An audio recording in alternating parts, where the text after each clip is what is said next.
atong mga sakop diri sa Business Week of Mindanao dili tanan na na. So in return trabaho paspas. Ang problema ang imong paimnon mugay makubok o kasto. Okay, di man kadali mahubog. Pero it's worth hard. Hindi mo makita og nganong inana niya ni epekto, pero very amazing. Hindi mo makita sa uban.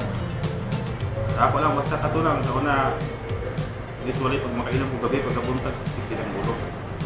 Okay naman tayo, maiking katulog. Kabuntag sa'yo. Presko kayo ng paminaw.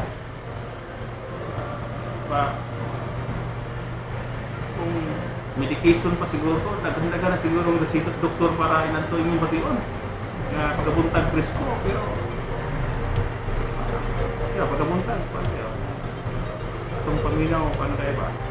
Refreshing kayo, wala mag-inom, mayo mong katulog.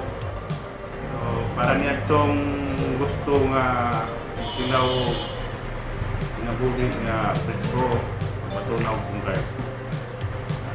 It's worth to prove our own self.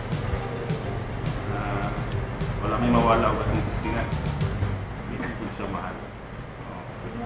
Testing lang, wala namang mawala. So ako, huwag akong gaghan. Una, mga sako, napasatay mga itoon, mga dilikanan.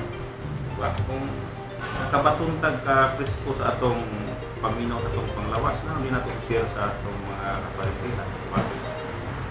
Bis nga tagaan mo sila ayuda ipalit og tambal ato na lang kay. Pailang ning tinahon nga tambal, mayo pailang paminaw ilang pagaling. Atong makasuway di na gid gusto noon nga mawala ang card. Gusto man niya nga permanenteng presko ang paminaw.